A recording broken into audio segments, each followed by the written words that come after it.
Welcome, everybody, to the Jake Pentland Show. I think this is our 11th show or 20th? I don't even know. I don't keep track. But we're going. It's Cinco de Mayo today, so happy Cinco de Mayo to everybody. And today's a little different. We're just gonna chill today. I need a break. I listen to my show and I want to cut myself. It's so effing depressing half the time. I love it. Damn, is that why I have all these scars? What the hell? Yeah. Well, it's like, if you care about humanity, if you care about people, you can't sugarcoat it. And I do care. I'm proud of it. But every once in a while, even I need a break. So I've been calling on Twitter. We're going commando. We're just going to chill. Eli's going to talk. We're very, very excited. Eli, are you there? Yeah, I'm here. He's been let out of his cage, so we're all excited. And, let's start by just saying hello to everybody. Mike from Unscripted. Everybody loves Mike. Say hello. Hey, I'm here, and I just want to shout out to Jeffrey. Happy wedding shower. He's getting lots of gifts right now, which is why he couldn't be here. Today's the shower, yes? Yeah. So is he the bride? Is that how that works? Or did they both get a shower? Well, look, we've gone down this road with him, and I said, look, just because you're gay does not mean y'all can both be woman and man and get two wedding showers and 2 bachelor parties. That is not how this is going to go down. So, but that's the whole point, though, right? Of having the wedding showers, or the bridal shower, they each get one. Apparently. Well, we got it down to Jeffrey is the bride, so he's having the bridal shower, and then Joe is the man because, he paints the hallway and takes the railing off the wall, so that makes him the man. Jeff seems more of the woman in the relationship, from what I can tell. I will tell him you did not say that. But then does his fiance, does he have a bachelor party? Yes, Joe is apparently having a stag party. Awesome. And I guess we're gonna stand around and drink beer. You said stag, right? Yeah, stag. Okay. Not to be confused with the stag. Sorry. So that's no, I know that's what you're thinking. Yeah. Is Jeffrey invited to the stag party? Yeah, I'm going to, because I didn't go to the shower, because, I live in Rhode Island, and Jeff is in New York, and I had to work this morning, so that didn't work out. But gotcha. I'm going to the fag stag, right. I like to call it. I love the fag stag. There will be beer pong, because I drink beer, and I love beer pong. So. And you'll be shooting the ping pong balls out of your anus, yes? Yes, I'm a hell of a shot out of my asshole. You don't even know. No, but Jeffrey is going to the stag party, right? Because that would be totally unfair. Oh, no, he'll be there. Okay, good. Joe's at the bridal shower, so it's it's only fair. Yeah, I figured. There's certain things. That's cute. Is Jeffrey going to wear a dress? I think he's going to wear something that's big and lacy that really shows his cleavage because he has those man boobs. Yeah, seriously, he's been building those up for years. I'm glad you say what I think, Jake, about the dresses. I think it, and I'm trying to be tactful. And then you bust out with, are you wearing a dress? That's the other thing I forgot to mention. I'm done. I was trying to build my audience up, and I thought, I get a little edgy from time to time, but I got to hold back and reel in the real Jake Pentland. But then I looked at the numbers, and it's not working, so it's time. It's time. I'm not going to be nice. It's the Internet. Do it. It's the Internet, exactly. And you know what? I got a good heart. I think if maybe 4 or 5 people believe that, so I'm happy about it. But anyway, congratulations to Jeffrey on his bridal shower and getting married. It's a big, big step. He's never been married before, right? Not that I'm aware of. And where are they getting married? Where is it legal now? I can't even keep up with that.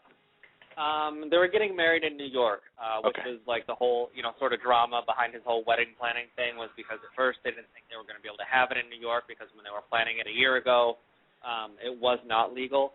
So they were actually going to have it in Massachusetts where it is legal. It was weird. I don't want to get into a whole long drawn-out thing, but New York was fucked up in that they passed a law that if you got married in another state and you're a gay couple, New York would recognize it, but you could not get actually married in New York. Well, they recently passed it 5-6 months ago, whatever. So they are getting married in New York. Ironically, the ceremony is going to be at my parents' house. That's cute. What the hell? They're going to have their damn ceremony at my parents' house, and I'm not even the one getting married. What kind of fucked up shit is that? Well, congratulations to him. Hopefully he'll call in or be around in the next few weeks so I can congratulate him over the phone. But that's a big deal. Doesn't he have a house full of people? I listened to your show last week because one of you told me Brody was talking about my vagina, so I listened to the whole show, but I guess it was a chat room. No, but doesn't he have a house room. full of people? He does. His wedding shower actually started at the same time that Jake, your show starts. So, yeah. Doesn't he have roommates that he's got to get rid of or something that don't want to hear the sex anymore or something? I thought he had a house full of... Well, either way, it's good to hear that they had the legal battles, not because I'm pro legal battles over gay marriage, but planning a wedding is a nightmare. And I want you guys to suffer as much as we have to in planning. It should be stressful. Obviously, it's a different level because you got to worry about the law. But man, it should not be easy. That's not fair. It's a miserable experience. They can make so much money off all the licenses and divorces too. I don't see why. My friend Vince said it best. He voted to legalize gay marriage, and he said it best. He's like, it will stimulate the economy. Because think about it, you've got double income. Because they're both working, whether it's two women or two men, and they'll go out and they don't just have a little. You'll never hear two gay guys go, oh, we're just gonna have a small wedding with our friends. I mean, this is an excuse to dress up and have pageants and all kind of stuff. So there's like a whole cottage industry in gay marriages. In fact, me and Vince for a while were talking about starting a gay marriage planning company because they'll do. They're open. I'm sorry, I'm laughing at the whole they're going to have pageants thing. Like, every gay ceremony involves a pageant? What the hell? I just assume that's how the gay marriage goes. Like, they come out and they have their sashes, and then people vote, and they do a talent portion. Is that not how it goes? I've never been gay married, so I don't know. Maybe there's a pageant. I assumed. I've never been invited to a gay wedding. I'm pretty offended. I have. My uncle's gay, too, and I've never gotten one invitation for one of his weddings. How many times has he been gay married? I think he's on his third. The first died, so that one, So he's a the widow. Second, I don't even know who the second was, so the third. Nice, Eli.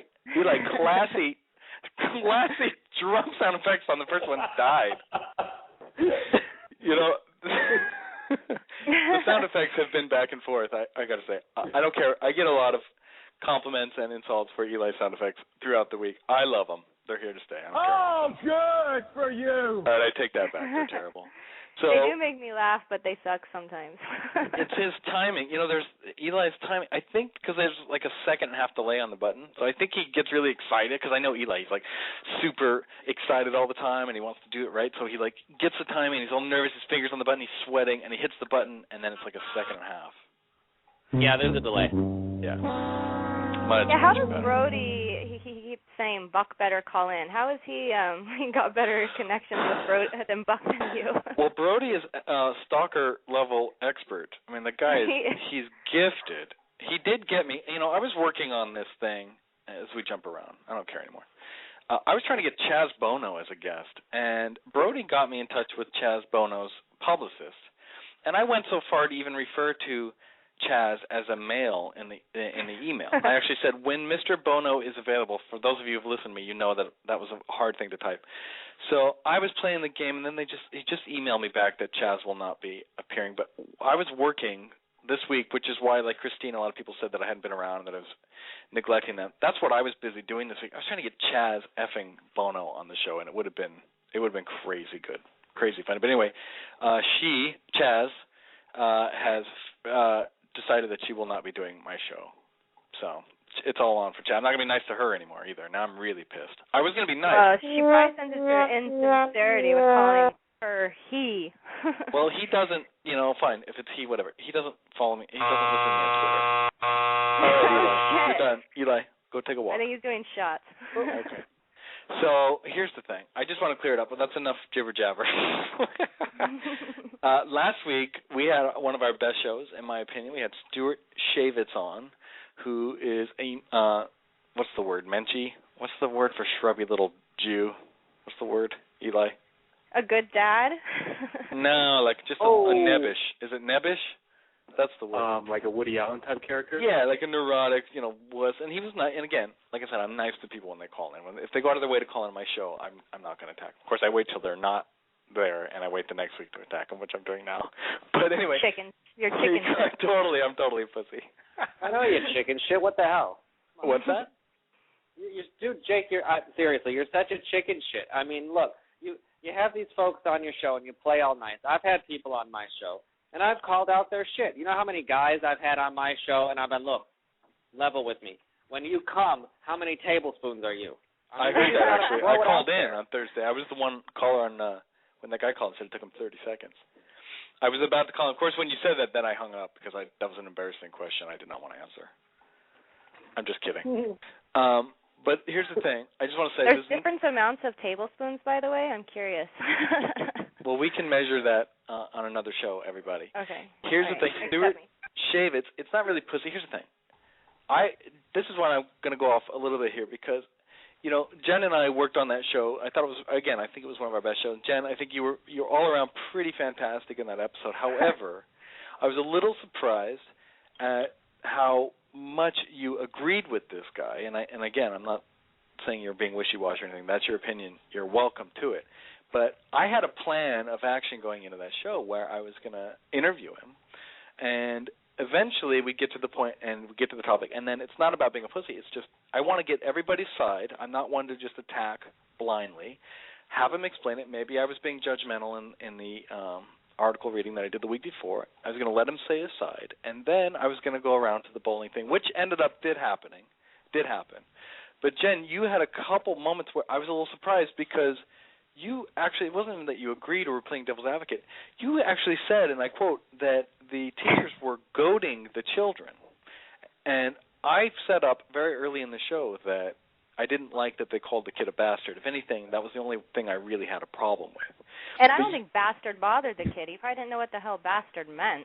Of course. Well, he's autistic. He can't communicate. That was the other thing Stu Shavitz said. He said he has trouble communicating. So that was one of the questions I wanted to ask him before you so rudely interrupted me as you did 30 different separate occasions last week. One of the things I wanted to ask Stuart, Jen, was, and I kind of got there, is if this kid is autistic and has trouble communicating, I kind of got it out of him. How does he know if he's even been called a bastard? How do you know? He doesn't know. He knew that the teachers were saying he wasn't going to see his dad, and they seemed like they were in their voice. You could hear their smirk in that they were pushing his buttons. And I told you that I listened to it again with a Jake clear mind and had a complete change of thought. Right. So I listened to it again, and I could listen to those teachers' voices, and they were fucking with him. They wanted to see his reaction. Here's the thing: you don't know that it's an edited tape. I don't want to spend too much time on this. I've been stewing and steaming all week at you.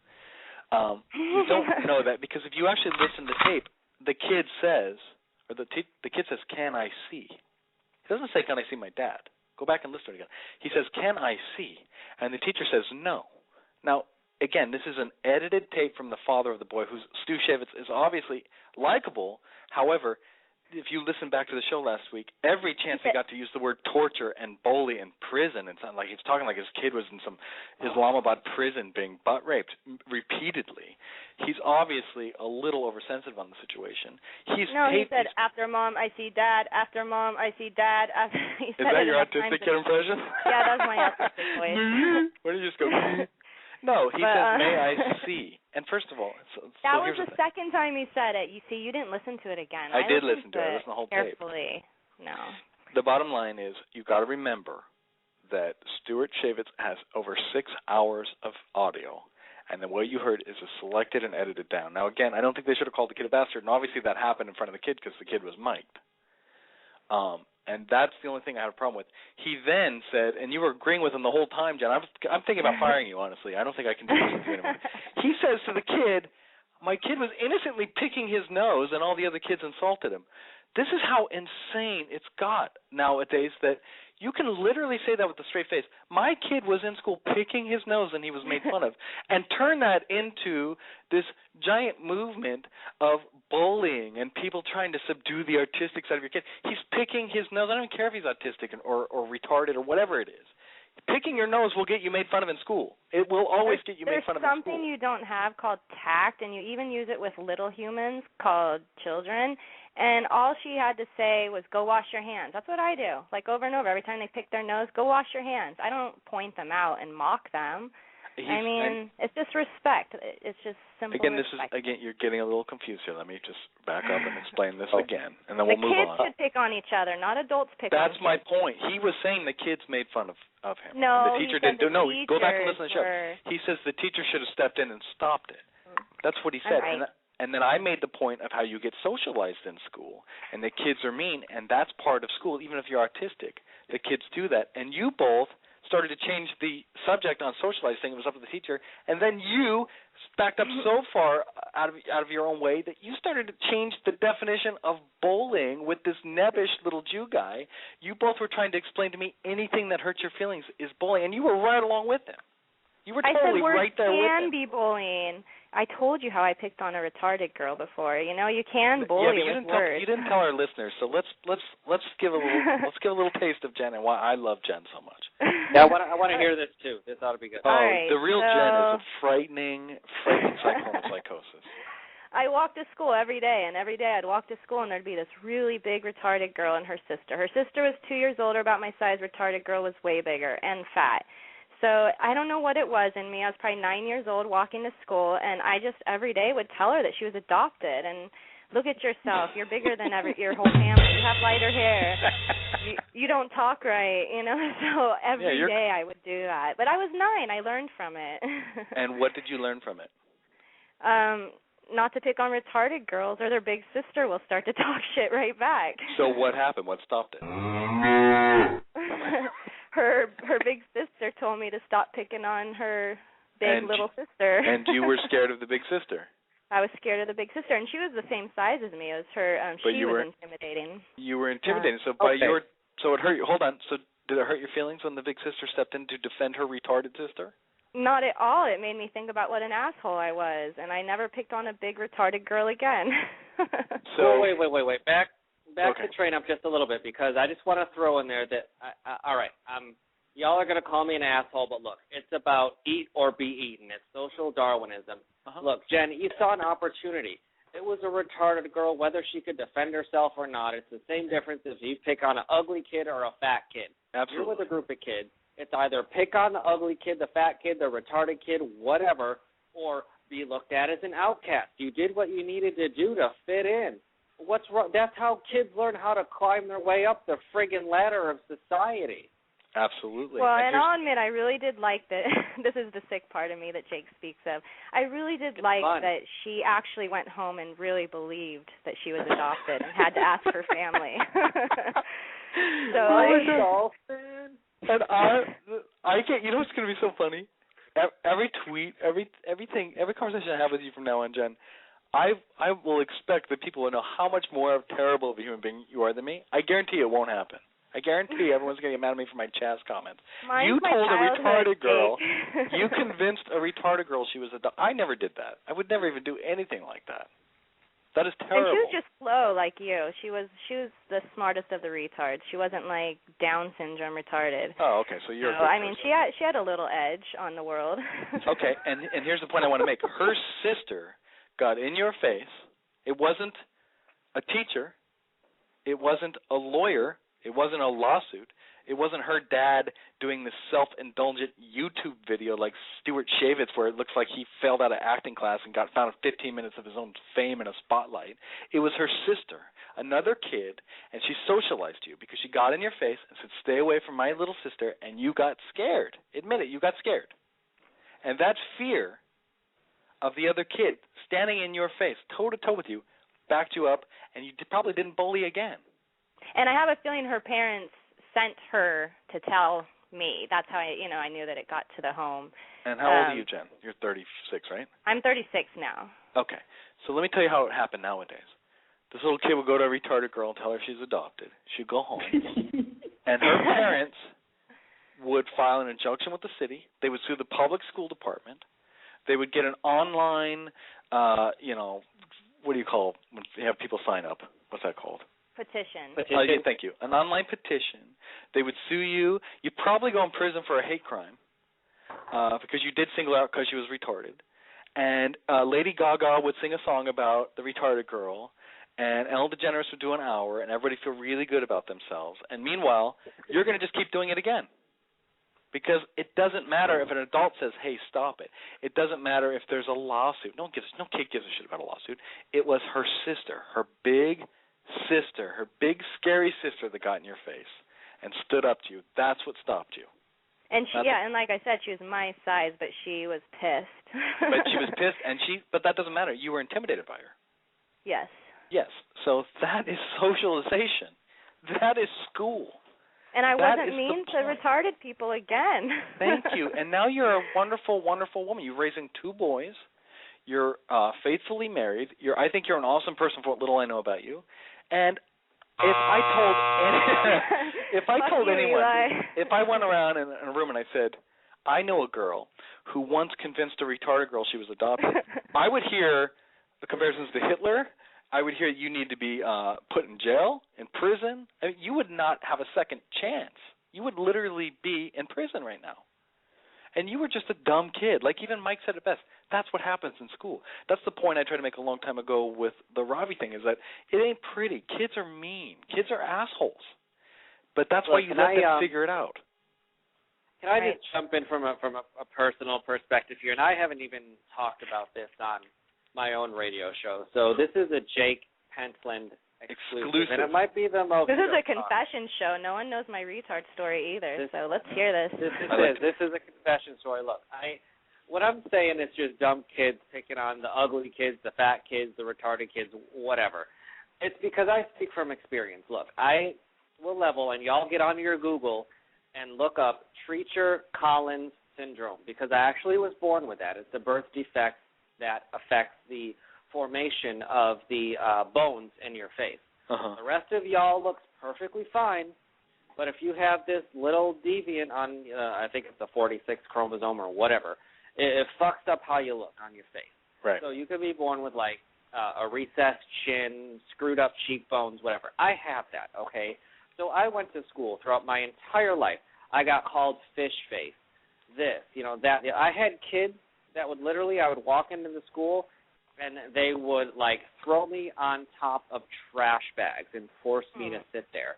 And my parents always said, oh, you're special, you're special. I never knew what the hell that meant until I got to middle school. Oh, well, apparently I'm retarded. I mean, I'm not mentally, I'm all there. I just look fucking retarded. So I speak from experience. Like, I would not be where I'm at today if it weren't for all those assholes who tortured me and made me fight my way to the frickin' top of the goddamn social ladder, because you know what? Screw you if you want to be defined by your looks. I can be just as good as you, make just as much money as you, do half the things you can't dream of doing because I have the fucking balls to go there. Right. Thank you. No, but were your parents supportive? Did you have good, resources? Like yeah. I don't think everyone does. Thank God my mom doesn't listen to the show, because my mom and my dad, my natural parents, I wasn't adopted or anything like that, but my mom and my dad split when I was in 5th grade. My mom and my dad never talked about it. Like, it was just, they just said, oh, you're special, you're special. They never actually sat down and talked with me at a young age. You're different. You look different. This is the fact. Right. They never explained to me why. I didn't even know what Treacher-Collins syndrome was until I was in, like, later middle school or high school.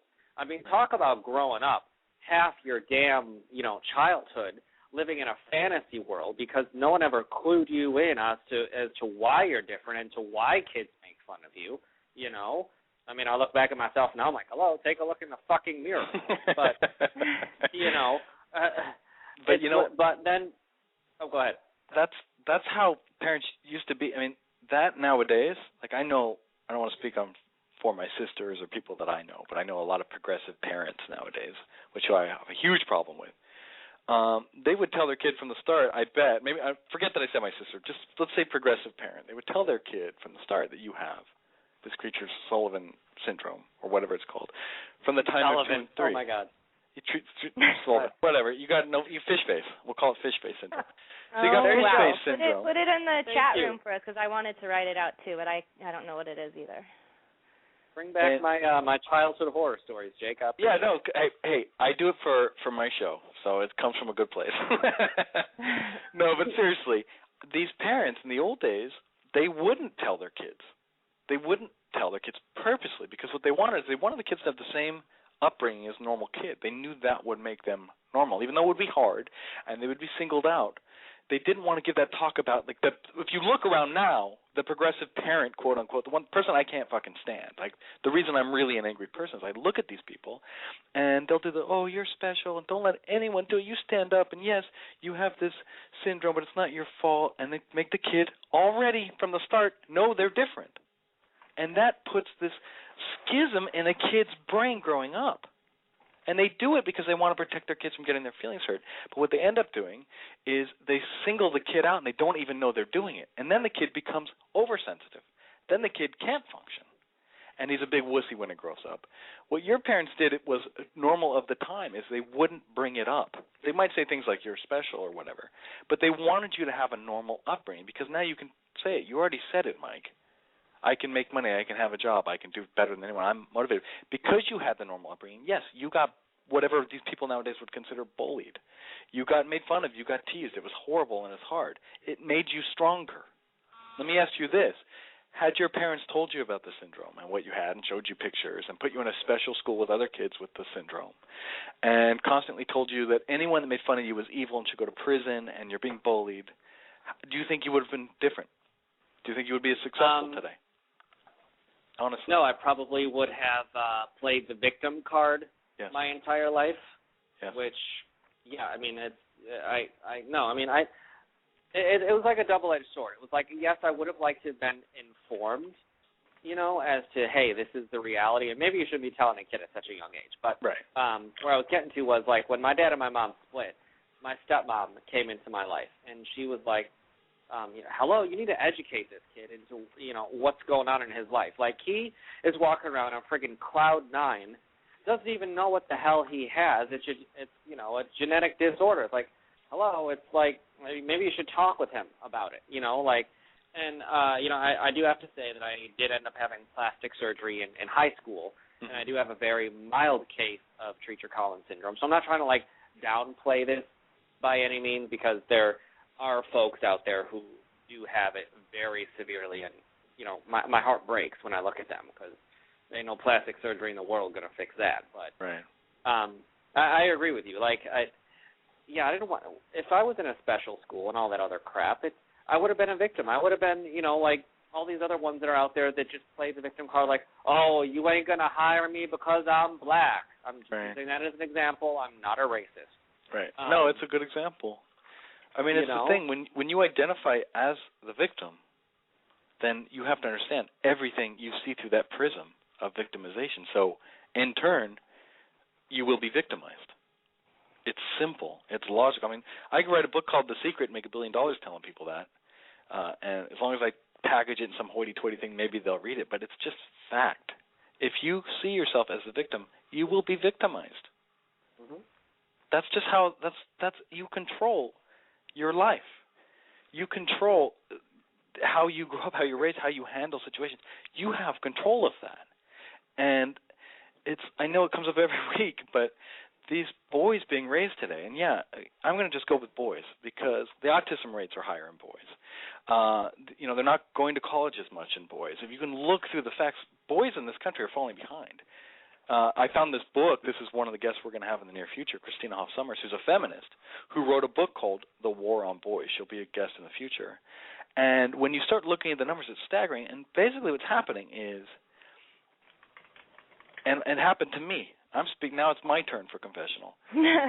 It's not from an evil place, but when you're a boy and you're constantly told, by older women, by society, that all the things that make you a boy, your need for adventure, playing with guns, faking death, wanting to be in sports, all these things are really natural and beautiful. When you're told constantly as a kid that it's aggressive and wrong and that you need to be, a little bit more nurturing, when you're a young boy, it screws you up. And I look around the world nowadays and I see it. There's no men being raised anymore. That's why Glee is the #1 show on television. I'm pissed about it. I hate that fucking show, Glee. And this is not a gay agenda thing. This is just because there's no more men anymore. Men watch Glee. Jen's husband is a cop. He's a badass cop. He watches Glee.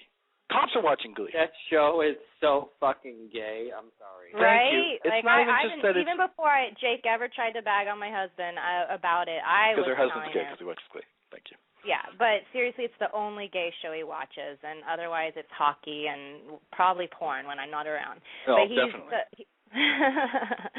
Well, we had to talk about it. He's not supposed to. But anyway.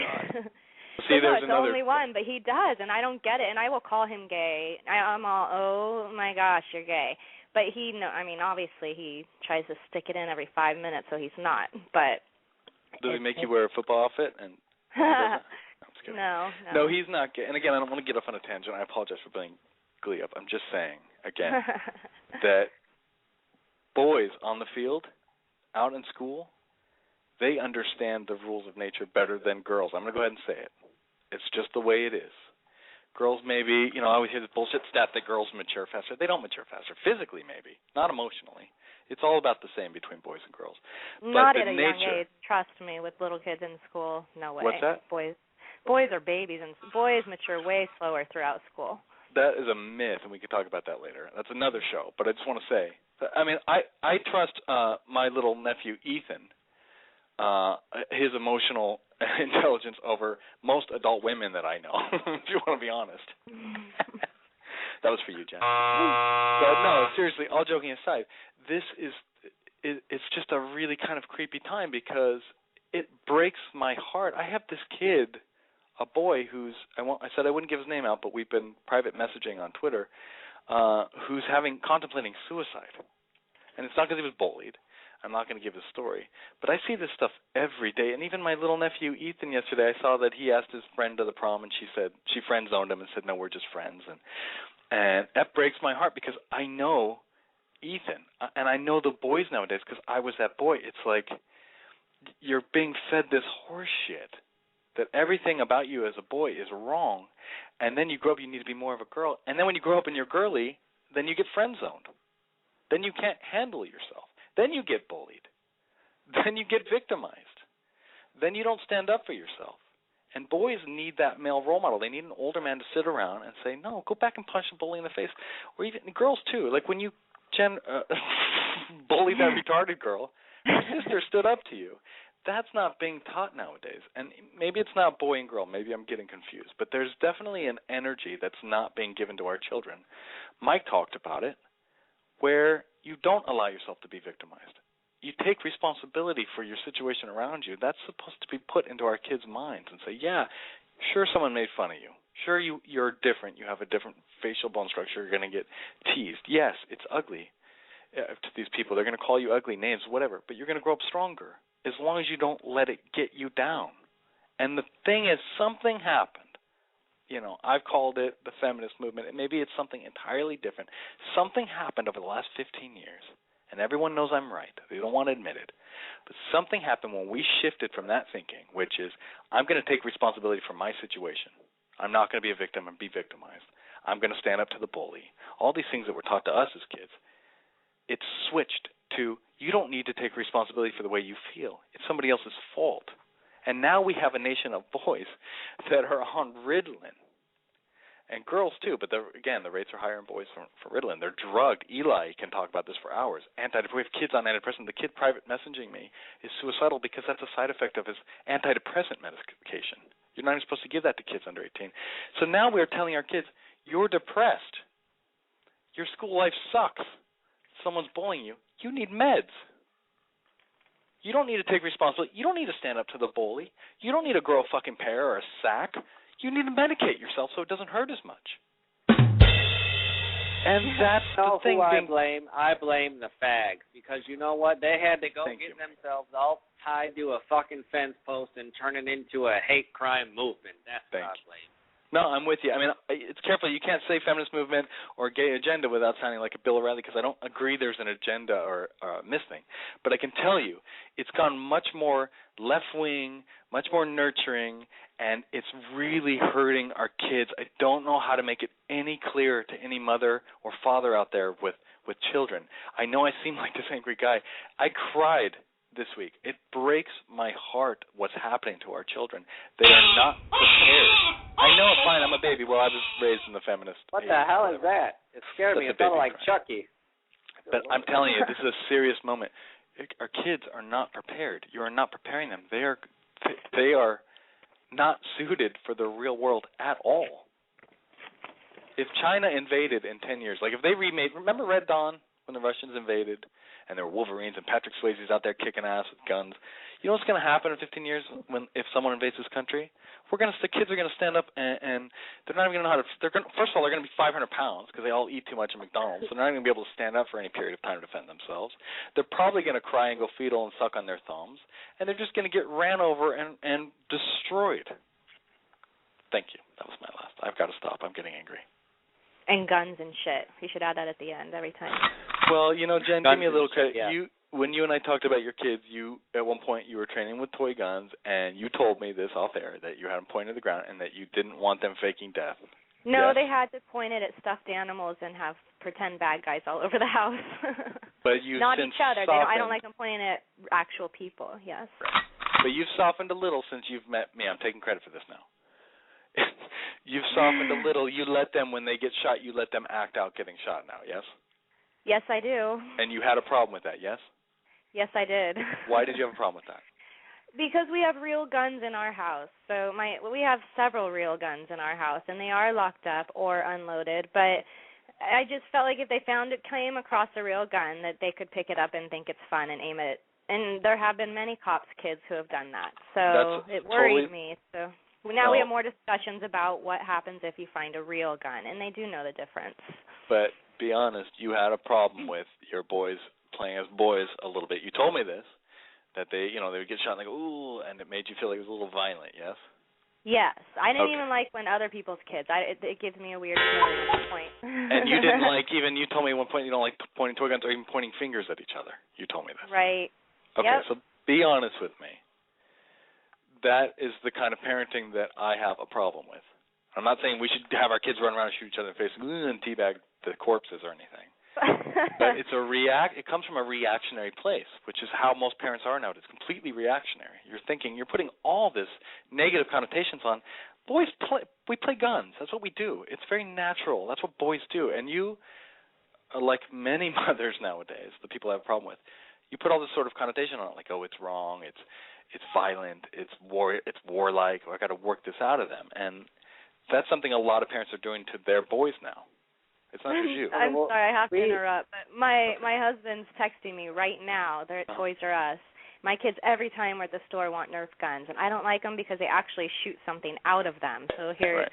So I said, what kind of shit are they buying? He said, Nerf guns. Awesome.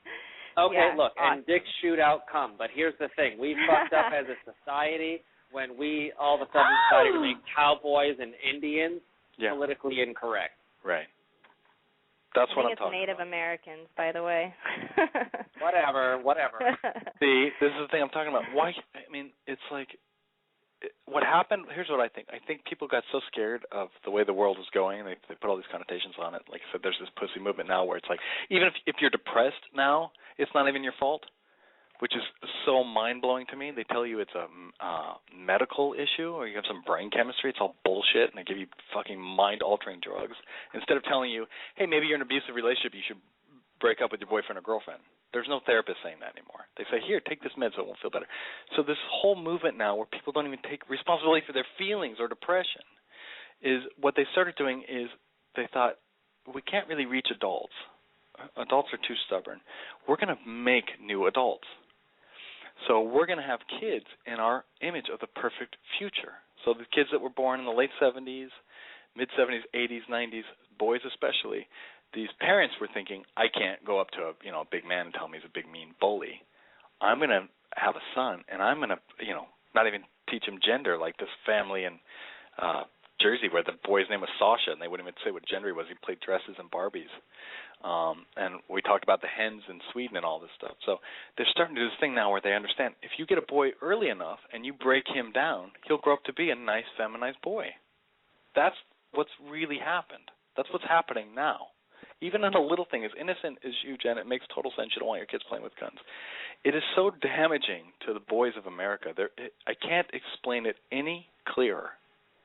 I don't know how to get this through. It's why it comes up every week. I don't know how to make this any clearer.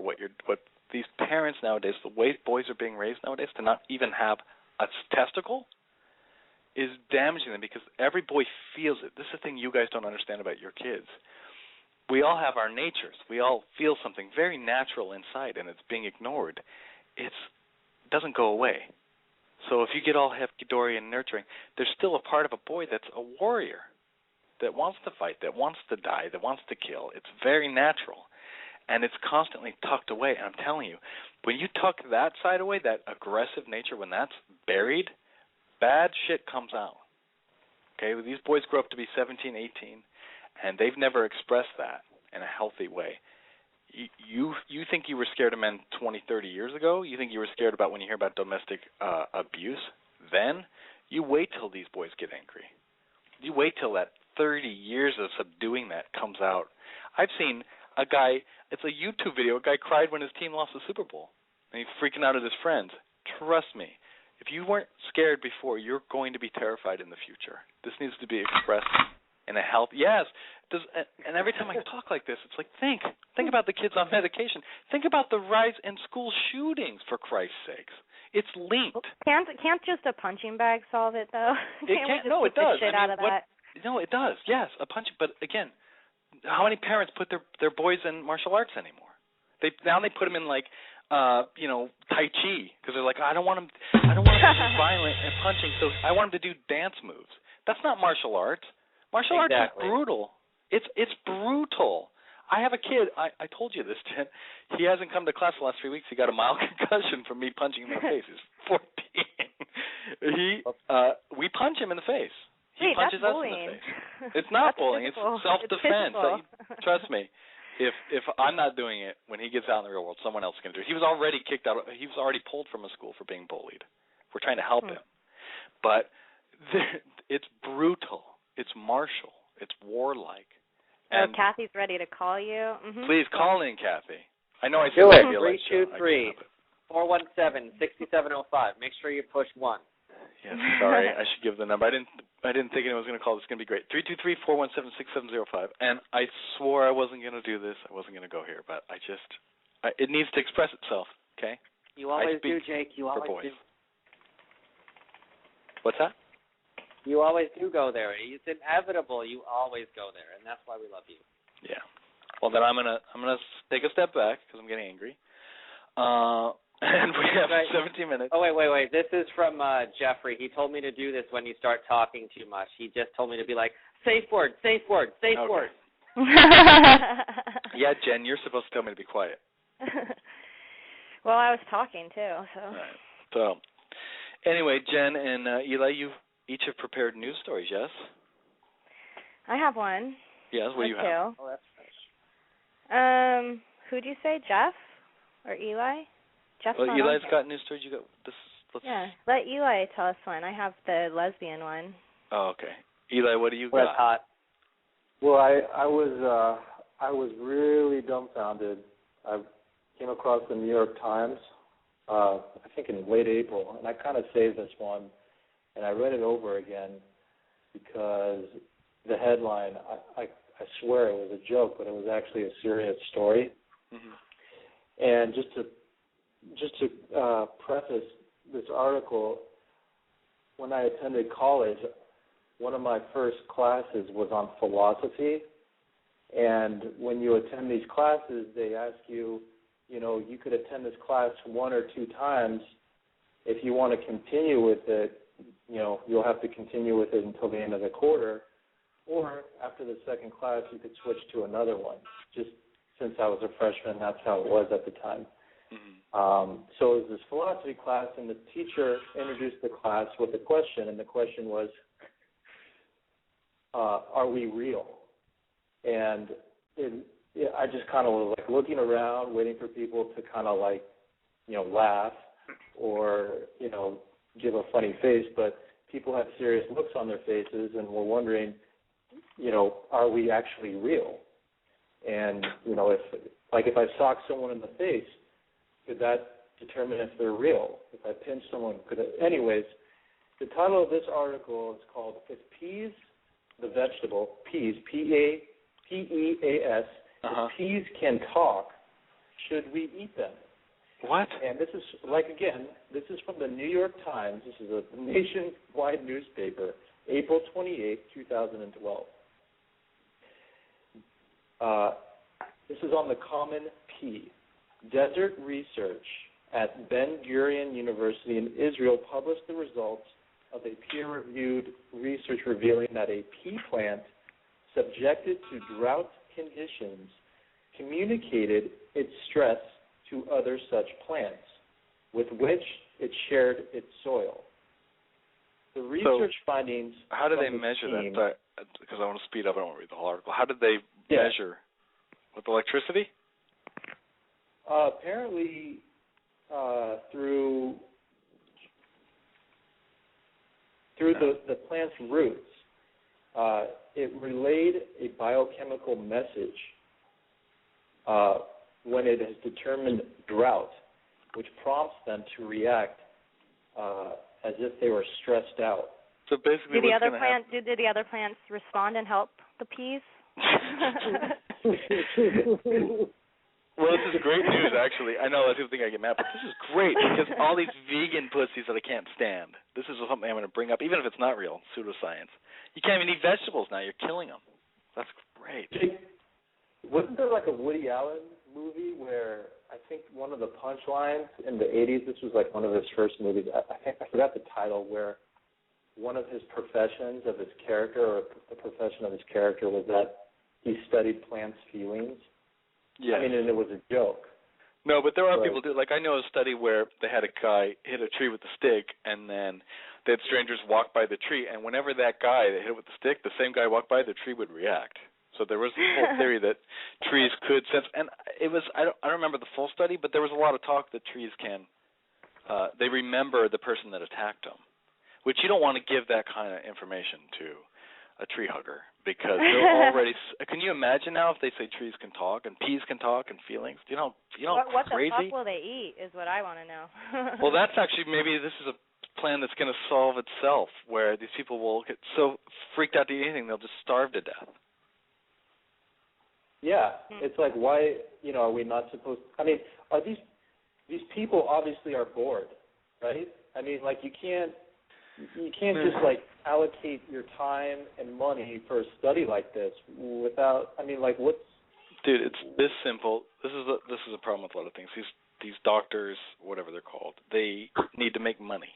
Okay, the way you make money is you get a government grant, and all you have to do is say, studies show that this may help cure cancer, and you get a big fat check, and then you measure peas talking or turtles talking or whatever they're doing, and that's how they make their living. It's a certain industry within itself. That's why you find these ridiculous studies. I remember one that came up, actually you fell for it, Eli, I still laugh, that sitting leads to death. And they did the study, and they found that people that were inactive and sat all day would die quicker or live shorter lives than people who worked out. Well, that could be filed under the no shit Sherlock file, which is, if you work out, you'll probably live a longer, healthier life.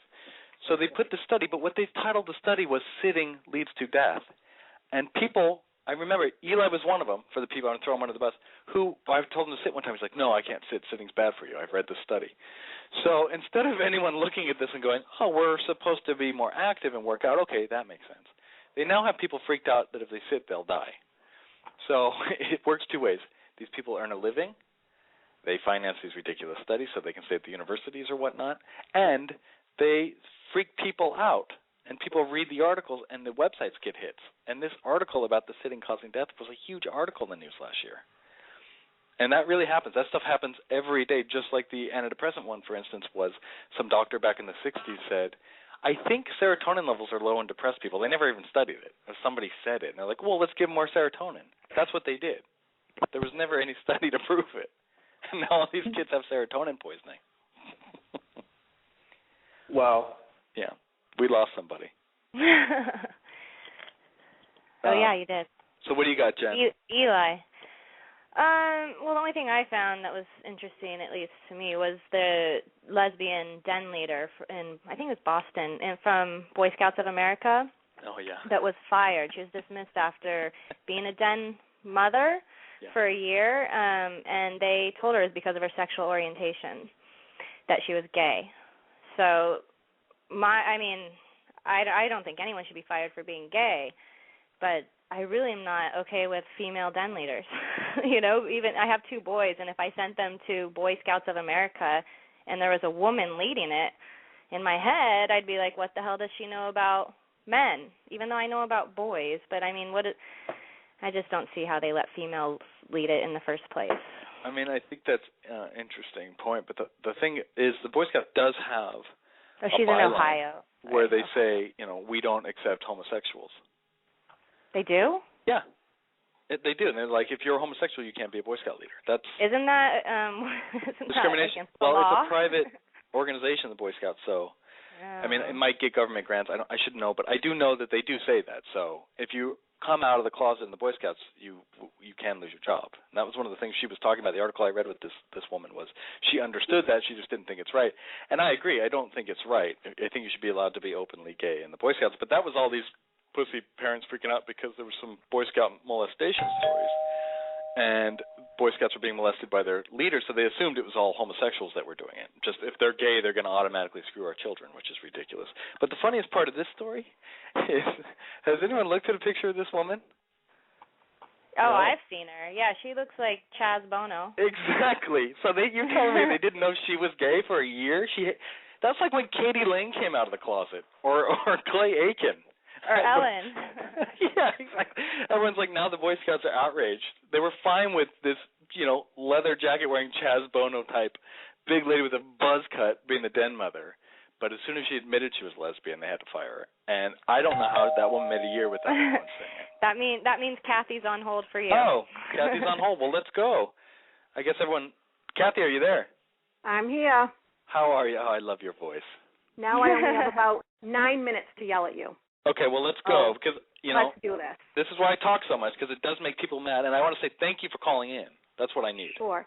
So go, what's your Number one, Jen was right when that father said last week that the teachers were making fun of the kid for picking his nose. What did the teacher say? Thank you. Shut up. I don't remember the exact words, but the teacher made fun of the child and pointed it out to the class.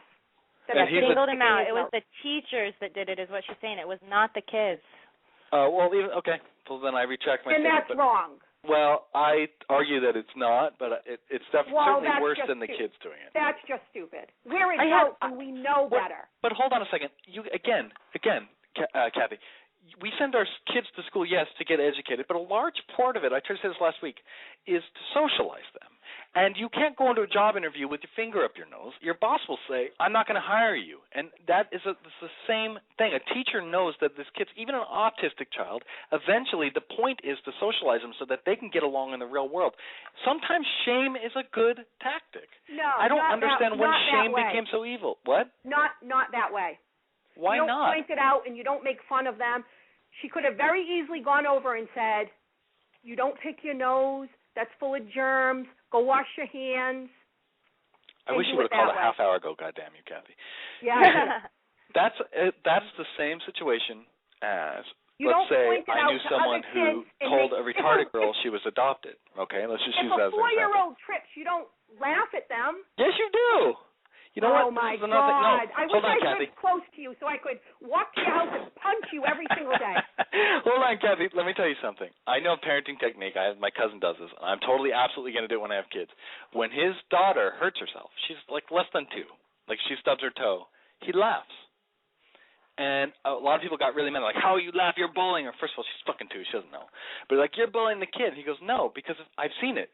If a parent sits down and goes, oh, are you okay? And we all know this is true. As soon as you give your kid that attention, they'll start crying like in fireworks, like a glee dance number, like, oh, and they know every time now that they freak out, you're going to come down and give them that kind of attention. So he says, hold on, let me finish. He says, what happens when they go into school, when they trip, everybody's going to laugh at her. That's what happens. So I'm going to teach her now that that's okay and not to get mad.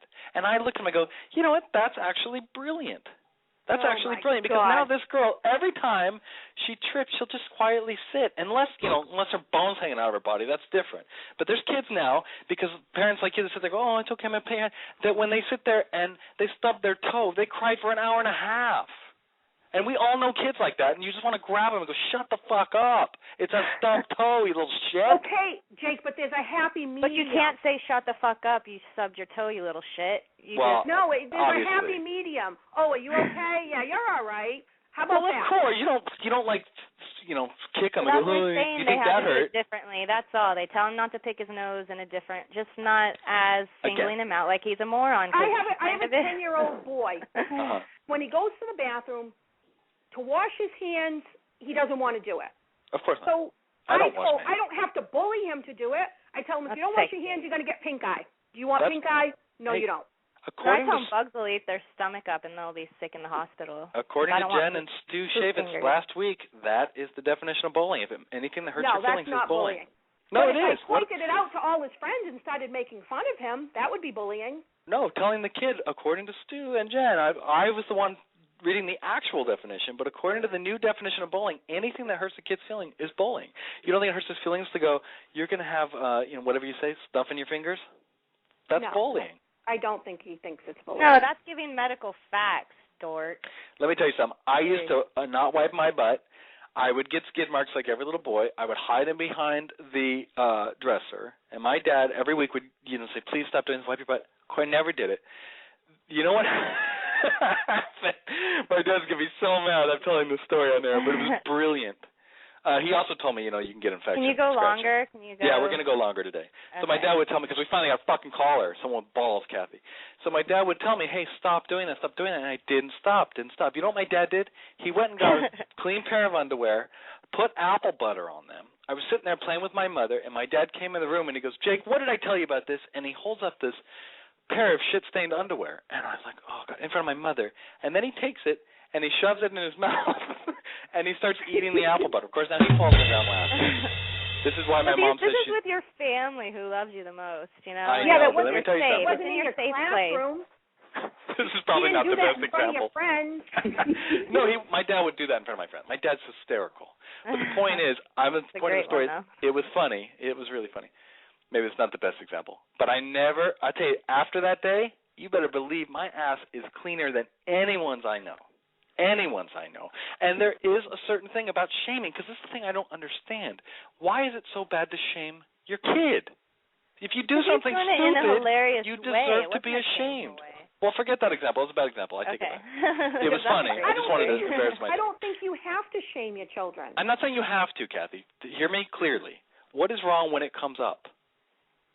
Like, for instance, if I had a kid and he came in here, my little 2-year-old, Jakey Jr. comes in here, picks his nose, then puts his finger in his butt, and then wipes a big bloody, booger full of poop on the wall, what do you think I'm going to do, pat him on the head and go, hey, it's okay. No, and I wouldn't either. Even if his friends are around, if it's a party, if he's got a party hat on, I'm going to go, you fucking disgusting idiot. That's exactly how I wouldn't do it in front of other people. I do shame, I guess. I don't want to say, like, you're a bad boy. Like, you'd probably like that. But, no, I don't shame my kids that way. But I would say, that's disgusting, Cooper. Don't pick your nose. Like, you're at bullying home. You're a bully. No, that's at home, you dork. Like, it's their mom and dad. It's a little different. They're safe. They know that I love them no matter what. At school, it's kind of, I don't know, it's different. Dude, it's But you got Brody on hold, too. He just hung up. I was just going to Brody. Oh, what a bitch, He's a little, he's raised like these kids I'm talking about. He goes, look at Brody. Here's a perfect example. No, we're going 30 minutes longer, Brody. Call back, you little pussy. Brody's the typical kid. He gets his feelings hurt when I say antidepressants don't work. He ignores me and blocks me for a week and a half. He says, I'll never listen to Jake. That's how these boys are nowadays. Like, I'm not going to listen to you anymore. Pussies. Well, I think Brody's in a league of his own. Well, here's the deal, Kathy. I'm not saying we should go out and humiliate our kids, nor am I for that. As you recall last week, the first thing I said was I did have a problem with the teacher calling the kid a bastard. I don't think that was right. On that side, I agree with Stu. I'm glad you recorded her calling her a bastard. She probably needs to be transferred or fired because that's ridiculous. However, telling a kid to pick his nose to stop doing it in front of the kids, I don't think that's bad. Is it the best? Is it the best way? No, that's arguable. Is it bad? Is it worth getting fired or called a bully? No. You don't pick your nose in class. Well, I don't think she should have got fired for that, but she definitely should have got in trouble for that. Well, not only Stuart Shavitz not only wanted her fired, he wants to change the legislation in the school district to prevent this from happening. Okay, well, he's taken it to an extreme. But also, his kid can't speak up, so that's probably different. Yeah, Fair it's so enough. different. I think So what else you got, autistic Kathy? What else? situation is Come on. different. Bring it to me, I Kathy. also have this. You ready for Yes. this one? Yes, I am, dear. Some people are depressed. They have depression and they need medication. That's a myth. I'm sorry. No, that is true. How is that true? Because I know people who take, like, listen, my son was murdered. We all know he was murdered. Yes. And obviously that's going to cause depression for me. Naturally. Okay? I mean, naturally. He's stabbed to death. Your whole world is rocked. Not only was my whole world rocked, but I had a 15-year-old at the time who then got a drug problem because his brother was murdered. And Absolutely. I had a 4-year-old at the time who had post-traumatic stress. Yes. So my whole world was rocked. Did I go on medication? No. I didn't because I don't think it's best for me. But I do know other people who, in maybe my situation or maybe just because they're off balance, they do need it. And without it, they're so depressed that they could kill themselves. Let me ask you this real quick, Kathy. To use your example, you're saying medication is necessary to help relieve depression, yes? Yes. And I don't want to speak for you, so correct me if I'm wrong, your feeling is that it sort of takes the edge off, so to speak. Yes. Okay. Now, here's the thing. I'm gonna give you another scenario. You're depressed, your son's murdered. Why not drink alcohol to tune out? I could. And would you thought think, of it a few times, but do you think, and people are depressed, alcohol does relieve depression, so are you saying everyone should drink when they're depressed as well? no, I don't. What's the difference? Let me ask you this. What's the difference between antidepressants and alcohol? They both alleviate, take the edge off, as you say. They're both medications outside of your body, and they affect and stabilize your moods. But this is a country where if you tune out when you're depressed and drink, you're an alcoholic. However, when you tune out, you're depressed and take a pill, that's medically viable. I don't understand the distinction. And let me tell you the thing that's really going to blow your mind. Alcohol causes less damage than antidepressant medication. It damages your liver if abused, like anything. But antidepressants actually change your brain chemistry. The side effects of changing your brain chemistry include increased thoughts of suicide, increased thoughts of homicide, mania, and delusions. Now, alcohol, you might get drunk and have sex with an ugly person. Okay? You might do a backflip at a party. I would tell people, if I was a therapist, being an intelligent person that I am, that if you're depressed and you can't handle it, because it's something as terrible as your son being murdered, which I don't know how you could ever handle that, I would tell him, go drink, because it's the same thing. Sometimes, I'm with you, Kathy, sometimes it's so unbearable, you do need outside help. The original prescriptions for antidepressants were for no more than 6 months, and they were for extreme cases like yours, PTSD. And the idea was, it's too hard to reach these people. We need to medicate them to take the edge off. And over time, we're going to go into intense therapy. They're going to talk about it. They're going to face what's depressing them, and we'll wean them off medication. That's how it started. Now, how many people do you know on antidepressants that are only on them for 6 months and were weaned off by their therapist? Nobody. Okay. Because one person, my friend's mom died, and it is prescribed too often and to people who don't need it, and I think that is the problem. People who don't need it, who take it, probably do feel suicidal and all those things. But there are people who do need it. There are people that need short-term help because the pain is unbearable. And that, again, I just want to point this out. Taking an antidepressant pill to take the edge off, or a Valium, or anti-anxiety, is no different than having a drink. But yet if you ask these people, why don't you have a drink, they will freak out. I've seen it. They'll freak out and you go, well, why you got to drink your problems away? Or drugs. Go smoke a joint. Or, you know what? You know what also helps alleviate stress? Heroin.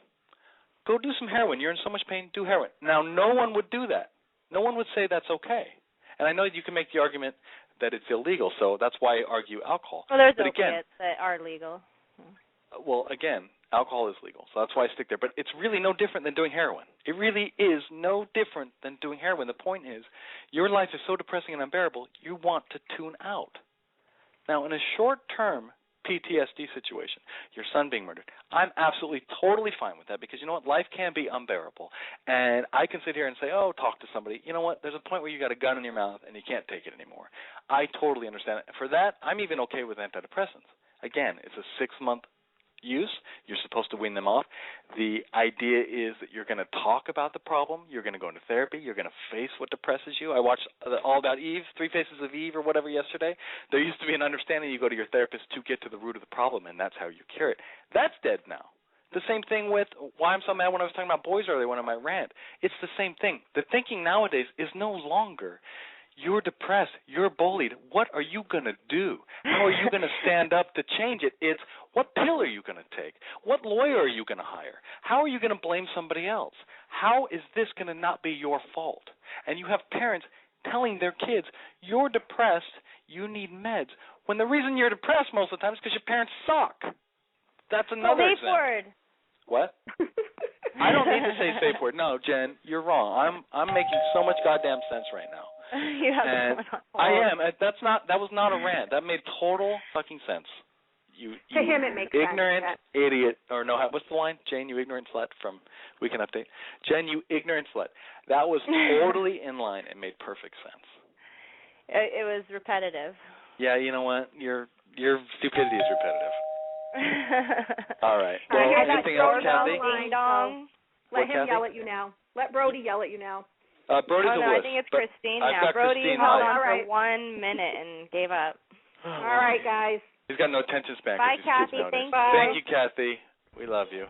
On the air now is a personal favorite of mine is Christine. Is this the Christine? It is the Christine. How are you? Hi, Christine. I'm good. Hey, Jen and everybody. I want to go back to the shaming of children. Yes. And I have a story similar to your pooping story. And see if you guys, what your opinions are on if I shamed my child or did the right thing. My then 5-year-old daughter, recently, I started noticing marks in her underwear similar to Jake's. And, you know, like it stunk. You don't want your kid to be like that. And I didn't want her to get made fun of and blah, blah, blah. Right. So at first, you know, I was kind of like, that's disgusting. You can't do that in a nice way. But it didn't change. She just wasn't wiping. Whatever the fuck was going on, I don't know. And so, you know, finally we told her that people are going to make fun of you. It's disgusting. It stinks. And, I mean, you know, kind of like that. And she fucking stopped. She stopped doing it. She started wiping or just whatever. And so I think... I don't think it's bad to your own child. I think it's okay to say those things to your own child, not other people's kids. That, I think, you know. Okay, well, we have a neighbor who he just turned 3. So say he was 2, and he would come here all the time, and he would pick his nose, and he'd wipe the fucking boogers, like, on my wall or whatever, you know. Hey, that's your wall. And I would tell him, that's disgusting. Don't fucking do that to my wall. It's gross. Wash your hands or you leave in my house. Good for you. So is that wrong? Yeah, that's illegal what you did nowadays. Yeah, I think you bullied him, and you're going to go to jail now. You're going to prison. I would say something, honestly, boogers gross me out more than poo, so... That kid is special, Christine. He is a sweetheart. And he gets a trophy just for showing up to your house, and he's perfect in every little way. I think I'd say if you wipe boogers on my wall, you don't get to come over to my house anymore. Like, you know, like if it's just because, you know, I don't know what they'll say back to their parents. Well, that is what I told them, I also told them you have to tell them why. I told them it's disgusting. I don't want to touch your fucking boogers. I don't want my wall to look like this. You make it look gross. So is that being mean, or is that? No, it's called being an adult. No, not at all. I mean, Okay, well, Jen, is that being mean? I knew what you would say, Jake. Come on. Okay, yeah, Jake, I'll go for it. I'll shut up. I'm muting myself. Yeah, I don't know. I mean, it just depends how it's said and who it's in front of. But I think boogers are gross. I do think it's gross, and I think I would say that is gross versus like it's wording, I guess, instead of you are gross. But you know, I took child development forever, so my brain is trained how to say things to kids. So, you know, I try to separate the action from the person. So instead of saying you are gross. Pussy. It is hard when it's somebody else's kid, but it's also hard to see other kids doing things that they shouldn't be doing, especially things that are disgusting, and not say something if their parents aren't doing it. And this is a badass little kid, but what about with my daughter? I mean, she was almost in tears, and I told her, and she's only in kindergarten, and I told her, I said, I can smell you when you stand next to me. It stinks, and people are going to make fun of you. Yeah. And I did that because I don't want people to make fun of her, and I want her to, You're doing it to protect her and to protect her vagina. Well, I don't want her to be a little scum bucket either, but... Yeah. Get some vaginal infections at age 6 or whatever she was. I think a kid that poops itself should get a trophy, like a special poopy trophy. She didn't shit her fucking pants. She just didn't wipe her fucking ass or whatever. I mean, I don't know. And that happens. I mean, I wash, I do their laundry. I mean, it happens still with my 7-year-old. Her underwear might be a little dirty, whatever. But I mean, this was bad, and so I don't think I did the wrong thing. I think that we did it right. I mean, I straight up told her, "You're going to get made fun of, and you fucking stink." So and I don't think that's wrong. And she stopped. So what if someone else said that to your daughter? What if someone else, she spent the night and they found shit in her underwear? And then they take your daughter aside or in front of their daughter and said, "Oh, that's gross. Everyone's going to think you're gross. You smell like shit." I think that's the difference. When it's your own child, they know you love them no matter what. But these teachers aren't as safe of a place. So. But again, sorry to interrupt, Jen. Sorry to interrupt my own show. Jen, you keep saying this thing about teachers, which I don't understand. You understand a teacher at a school, the parents aren't there. So a teacher is the parent. It's that relationship. But they don't love that kid no matter what. Most of them, they do. They love that kid for that moment, but when you drop your son off at school, you understand you are giving them over to this teacher. Yeah, don't remind me. It's fucking stressful. That's why a lot of parents I saw this article last week where don't make me homeschool in one conversation. But that's the thing. That's what a lot of parents are doing. They're homeschooling now. They go, "Oh, it's too mean to my kid." I mean, what happens when your kid who's been homeschooled becomes 18, 19 and goes out and tries to get a job? Goes out in the real world and starts hanging out with how people are that have already been socialized? He's going to be the weird kid. And that's actually meaner to him. You're protecting his feelings in the short run. Long term, you're not preparing them. Yes? I just don't want someone else humiliating my kid. Just like I don't want someone else spanking them besides relatives or people, like the teacher, whatever, they don't get to. But again, you're dropping your kid off at school. So if your kid does something, the teacher is the parent. Yes? No. They are the instructor. I'm not saying the teacher should go around punching kids. I'm saying in the classroom the teacher is in charge. So they have they have a right. They have the power and control in there. They do. And if a kid picks his nose or Stu shave his son, throws chairs or bites people, the teacher has an obligation, a responsibility, and the authority to deal with it. Yes, in a non-humiliating way. Again, we can go forever on this. I'm going to bring this up. I told you my thoughts are different than my actions. I would go to the side and be like, "This little motherfucker's gross" to my coworker. Absolutely. There's always a better way. But I just don't say it to the kid. That's the only difference because it's not my child. I would say, go wash. Like I said, they get the message. So do the kids directly around them. Go wash your hands as their finger comes out of their nose. Everyone looks at him. So and so, go wash your hands. They get it. It doesn't have to be a big, huge scene.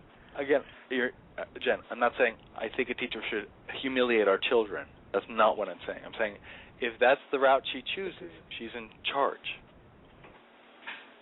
So it's like then you have to pull your kid out of the school, or then you have to be like Stuart and start audio recording your kid going to school. I always talk to adults, and they always tell me when they were kids, this is one of the things that changed. When you were a kid, every other adult was allowed to smack you or spank you or yell at you. It was understood. Parents used to drop their kids off not too long ago and say, "Here, you're getting my kid for the weekend, staying in your house. If he talks back, slap him, spank him." That used to be the norm, okay? So, and I'm not necessarily advocating that's the best way, but there was a time when it was understood that all adults were in charge and that kids were kids. There was a clear line of authority. Now, we're all starting to fucking wiretap each other around our kids. And when a kid comes home, in 1950, a kid comes home and he says, "Teacher slapped me today." You know what the parent says in 1950? "What did you do to get slapped?" You know what they say today? What did the teacher do? She's got a problem. I'm going to sue her and change legislation. It's an adult-child relationship. A teacher is in charge. They are in charge of your kid when they're at school. Why is that so terrifying? I don't trust them. I don't trust every person, so it's my own trust issues maybe. Because I mean, I've worked with teachers. I've heard what they say about kids in the staff room. It's pretty gnarly. They don't like your kid the way you love your kid. So it is different. They don't connect with your kid the way you do. But so I hear them talk, and they might try to fake it in the classroom. But like I said, it could be a reality show in a teacher's staff room about kids. It's ridiculous. Well, they're human too. They got to put up with kids. They get frustrated. Yeah. Like, we all bitch about people we work with. I do. I say it too. Yeah. Of course. But you have this weird thing where you just admit it. You don't trust teachers around your kids. Not all teachers. I don't even trust all of anybody. So how do you know which teachers to trust? I mean, you know what I mean? I mean, well, I'm switching does it not schools take right now. time to trust? I don't know. I go with my gut now. I mean, I understand really what you're saying. I'm a mom. I mean, I get it. I'm with you, but yeah, Jake will get it a little more when he has stop. No, I'm not going to change as a parent. If I have a kid, I'm you not going to change. You will. I'm not. Jake. No, I'll tell you why. Again, I don't want to go off on a big ramble again, but I understand that parenting is not something you have a kid and you figure out. Everyone always acts that way. You got to remember, we've been around for hundreds of thousands of years, and each one of us is genetic memory that understands how to raise a kid. There's no school you go to. There's no classification you get. I'm a parent. You get someone pregnant, they pop out a kid, bam, you're a parent. So if we were really incapable of raising children, if we were that stupid and incoherent as parents, the human race would not be where it is. We would not be top of the food chain. Everyone knows how to raise a kid. Everyone understands. There are certain things you can do to get better, certain development, blah, blah, blah. But deep down in your core, you get it. And what's weird is I'm actually talking more sense about how to raise a kid, and I'm the one without them. And then what the crazy parents like you don't touch your teacher and wire them or pull them out of homeschool, bullying, psychopaths, you all tell me I'm going to change when I have a kid. I'm trying to tell you, I'm not. My kid will be normal. My kid will have its shit together because I'm going to be honest with it, just like Christine said about her kid. If my kid picks his nose in class and his teacher humiliates in front of everyone and he comes home and says, oh, she made me feel bad, I go, well, then don't pick your nose, idiot. And my kid's not going to pick his nose. Like the whole general bully situation, there's always going to be bad teachers. So why not take the same stance as teaching your kid about bullies to say, hey, you may get a teacher that you don't like and that's going to be mean to you, but fuck it, just don't listen to them if you don't like what, to an extent. I mean, obviously don't say don't listen to your teacher, but you know what I mean. I mean, it's just the same. There's always going to be bad teachers, and it's unfortunate, but that's whatever. life. I mean, right. Right? And isn't that the point, again, why you send your kid to school is to prepare them to socialize them for life. So why would you want to remove anything that resembles reality? All why I would know you is do all that? I see is safe word right now. Yeah, because you typed it. I didn't type it. All right, fine. I won't talk. I won't make any more sense. No, I'm sorry that hear your point. We hear your point. You, we do. We don't want to raise little bitches. I get it. But, I mean, there's like I said, there's just different tactics, and you can get the same point across without being a total asshole. Of course, and I never said otherwise. I didn't say you go around and let's all go. And I think how Christine handled it was fine, and I think when you have kids and someone fucking shames your kid for you, you're going to have a different approach. So, anyway. I really honestly wouldn't. I mean, I have this class. I keep talking about martial arts. Oh, shit. I'm sorry. Safe word. No, just hear me out. The boy came to class 3 weeks ago. I won't say his name. Literally, he's 14 years old. 14 years old. Smelling like shit. For some reason, no one wipes their butt anymore. Literally as if he didn't wipe his butt. And this is not a class. This is a martial arts group where you're rolling around. Sometimes a guy gets him out, and his butt is an inch from your face. Sometimes it's even rubbing on your face, okay? And his dad is also in the class with us. So at this point, we had to tell the kid, can you please wipe your butt? If you're going to rub it in my face when I'm sweaty, can you do that? We were trying to, for a second, a little nervous. His dad was there. You know what we did? We shamed him. And I don't feel bad about it. We said, in a nice way. And again, maybe I shouldn't use the term shame. What I shame, I mean what you would consider shame. I consider it loving adult. And I took him aside, not in front of everyone. I go, do you know how to wipe your butt? Do you wipe it? Do you check? Is it clear? And I was having a very serious conversation. And he was thinking. He's like, yeah, I think so. I'm like, there's no think so about it. Because I'm telling you right now, you don't know how to wipe your butt. This is, again, what people would consider shaming. This is honesty. And dude, I don't want to roll around with your shit stain in my face.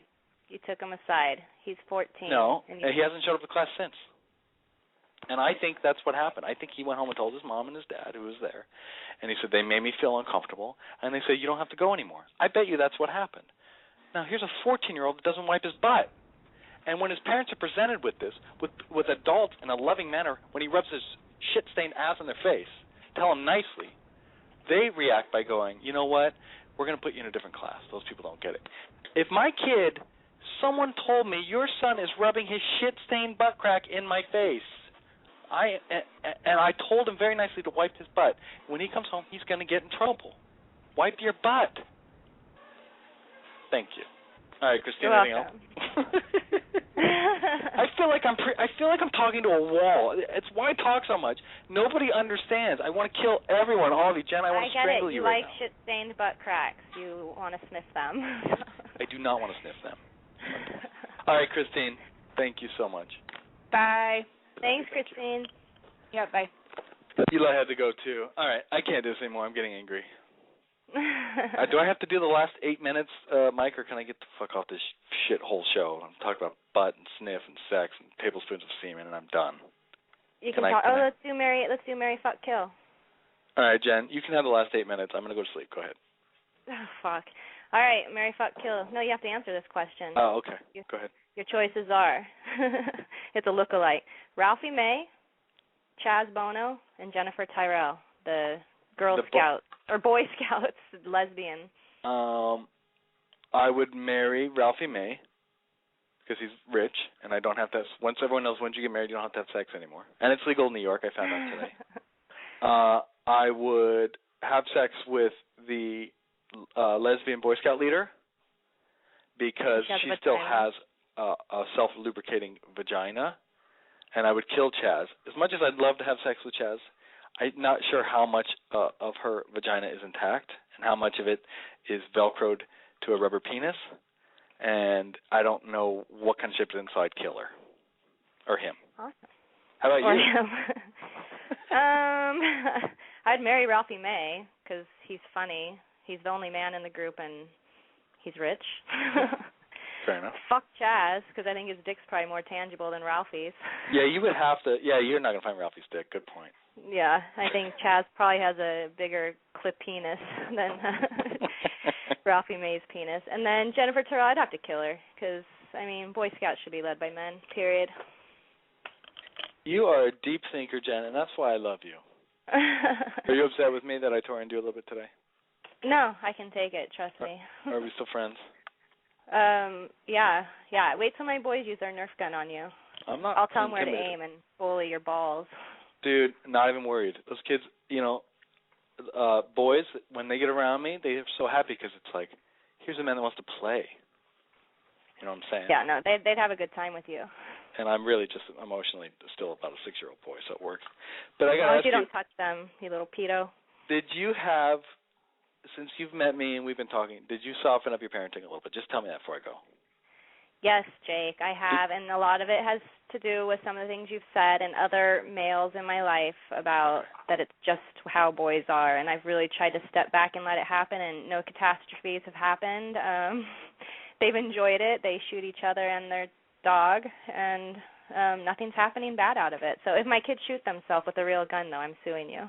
Yeah, no, that's fair. Well, don't let them play with a real gun and lock it up. That goes without saying. But you're now letting your boys shoot each other with Nerf guns now, yes?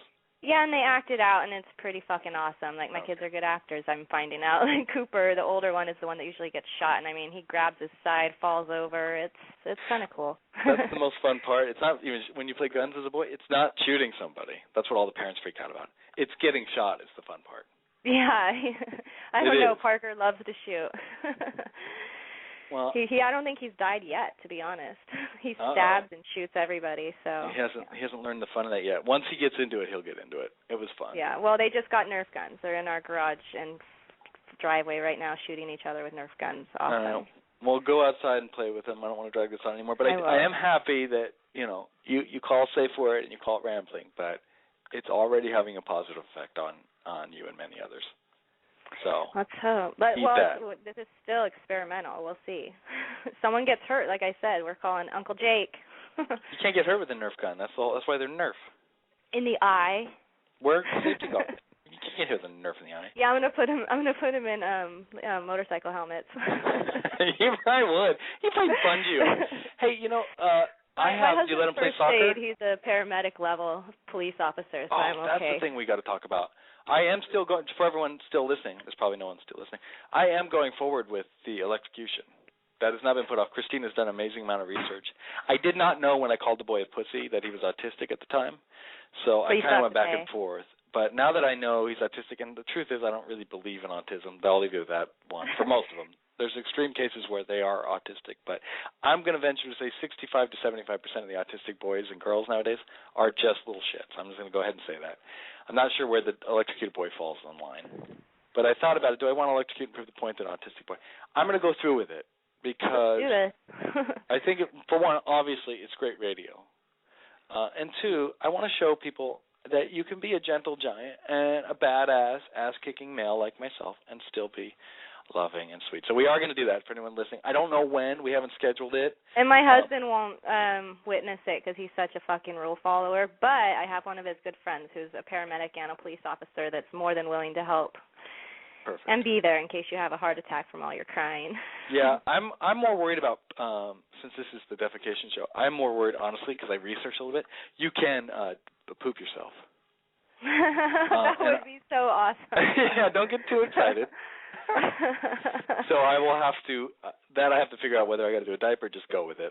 And I'm not sure. I'm not going to eat the day before, but anyway, that is happening. Chaz Bono is not happening.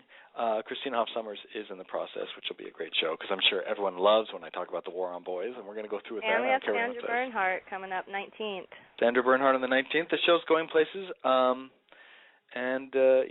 I think it works, so as long as I get a co-host that doesn't tell me that I ramble and shut up and talk over me and agree with the guest who's a loser, I think we'll go places. Then hire a fucking robot. Yeah, I think I'm going to. I think you're up. I think I'm going to replace you with Brody. You wouldn't be the first person to say I'm used up. Just kidding. All right, well, I think I can't take it anymore. But anyway, I'm really happy that you're letting me co-parent your two boys. Yeah, thanks. We'll see You're how it welcome. works out. My husband's never here anyway, so. Aww. He's saving the world. He's a good man. He is. He's with them 100% on his days off, so he spends every minute he can with them. He does great, and they know what he's doing. They know every time they say, "Where's Daddy?"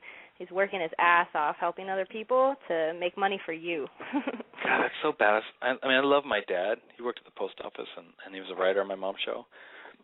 But if I had a dad who was a cop, that'd be pretty badass. Oh, yeah. Their favorite place to visit is Daddy's work. They get to go in every police car, SWAT vehicle, check out the gun. Yeah. And I'm going to start doing that with your husband, too, right?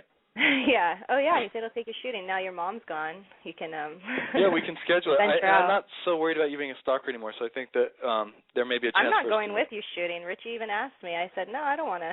I don't want to go watch you guys shoot guns, but I'm definitely going to aim one at you. Oh. Perfect, as long as it's Nerf.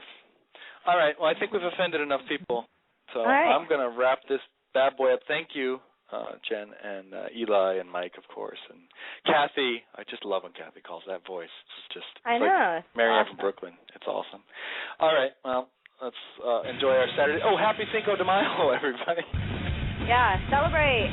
Yeah, and for those of you going out to drink, I love that you're drinking. Just so you know, Cinco de Mayo is not Mexican Independence Day. If you want to look foolish, you can say that. It's actually a celebration of the Battle of Puebla. It was a battle we lost. We won. Mexicans won. They were outnumbered by the French army, and they won. And the cool thing about that was that it actually impeded Napoleon. It cut off his finances to the Confederate army here in the U.S., Jen. Did you know that? So no, I didn't. Napoleon was supporting the Confederates. Had he not lost that battle on Cinco de Mayo, he would have continued to finance. The South most likely would have won the war, and we'd all be having slaves now. So Cinco de Mayo, when you think about that, there'd be no Dodgers is the main point. That's right. So keep that in mind when you're out drinking and puking today, that The Mexicans saved the Union. All right. Thank you, everybody. Kill the French Day. Exactly. Right. I fucking hate French people. All right, bye. Bye.